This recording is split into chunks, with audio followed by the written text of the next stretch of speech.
Hi hello নমস্কার, আমি জুই। তোমরা সকলে কেমন আছো? আর সত্যি কথা বলতে এই গরমের মধ্যে আমি একদমই ভালো নেই, কারণ এই গরমের মধ্যে আজকে আমি ডিসাইড করেছি যে আমার বাড়ি থেকে 1.5 ঘন্টা জার্নি করে একটা জায়গাতে আমি শপিং করতে যাব। তাই সেই মতো সকাল 10টার দিকে রেডি ফেডি হয়ে দেখো অলরেডি একটা বাস টোটো চেঞ্জ করে আবার একটা বাসে করে চলে এসেছি হচ্ছে গঙ্গারামপুর।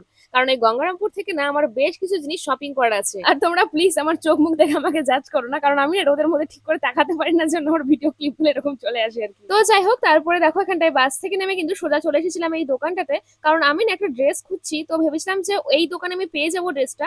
কিন্তু আমি এই ড্রেসটা এই দোকানেও পাইনি, মানে কি বলবো, আমার কপালই হয়তো খারাপ। তো সেই জন্য ওখান থেকে বেরিয়ে কিন্তু সোজা চলে গেছিলাম হচ্ছে একটা জুয়েলারির দোকানে। বাট আমি ফ্রি প্রমোশন করবো না জন্য আমি তোমাদেরকে সেই ক্লিপটা দিইনি। তো সেখান থেকে আমি টুকিটাকি কিছু জিনিস কিনে টিনে আমি কিন্তু সোজা চলে গেছিলাম হচ্ছে গঙ্গারামপুরের কসমো বাজারে। আচ্ছা, তোমাদের মধ্যে থেকে কারা কারা গঙ্গারামপুরের আশেপাশ থেকে ভিডিও দেখছো বলো তো? যারা যারা দেখছো অবশ্যই আমাকে কমেন্ট করে জানিও। আসলে আমি এখানে এসেছিলাম হচ্ছে আমি যেই টাইপের ড্রেস নেবো আমি ভেবেছিলাম যে সেই টাইপের ড্রেসটা হয়তো এখানটায় পেতে পারি।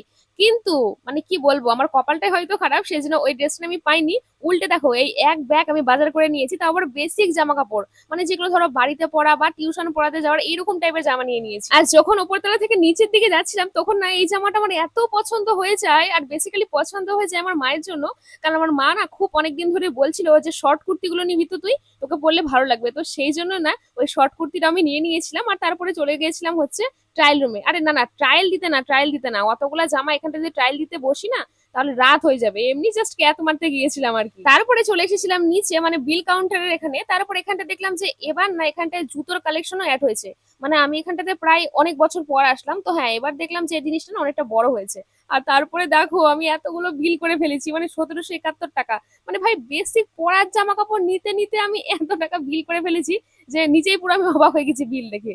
তো যাই হোক, তারপরে বিল টিল মিটিয়ে না এই ছাতাগুলো আমি দেখছিলাম। আসলে ছোটবেলায় আমি অনেক মুভিতে দেখেছি এই ছাতাগুলোকে, আর সত্যি বলছি এই ছাতাগুলো না একদম পুরো ঠকা ঠকা।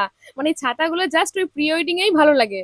আর এটার না কোনো কাজের কাজ তোমরা মানে কি বলবো ব্যবহারই করতে পারবে না, কারণ এটাতে না পুরো রোদ লাগে, প্লাস ঠিক মতো না মানে বৃষ্টিটাও আটকায় না। তাই আমি তোমাদেরকে সাজেস্ট করবো যে এইরকম টাইপের ফেন্সি ছাতা মানে জাস্ট স্টাইল মারার জন্য কেনার, একদমই কিনে টাকা বরবাদ করার দরকার নেই। বাই দ্য ওয়ে, এত সুন্দর একটা জ্ঞান দিলাম, তোমরা আমাকে থ্যাংক ইউ জানিয়ে দিও কমেন্টে।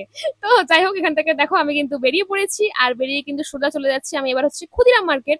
আর এখানটায় ঢুকে আমার এখানটায় অনেক জিনিস নেওয়ার ছিল, মানে জুতো, ছাতা, তারপরে হচ্ছে ব্যাগ। কিন্তু বিশ্বাস করো যতগুলো জুতোর দোকান ছিল আমি সবগুলো ঘুরেছি, কিন্তু আমার মন মতো জুতো আমি একটাও পাইনি। আসলে ব্যাপারটা হলো আমি সামনের মাসে না একটা জায়গাতে যেতে চলেছি, তো সেই জন্যই আর কি এত শপিং টপিং। আর যদি যাই সেই জায়গাতে, মানে কনফার্ম যদি হয় যাওয়া, তাহলে অবশ্যই তোমরা দেখতে পাবে সেই ভিডিওটা। আমি অবশ্যই তোমাদের সঙ্গে শেয়ার করব। তো দেখো এখানটায় না জুতো আর ব্যাগ তো পেলাম না, সেই জন্য একটা ছাতা নিয়ে নিয়েছি। আর ছাতাটা নিয়ে কিন্তু সোজা চলে গিয়েছিলাম হচ্ছে বিরিয়ানির দোকানে।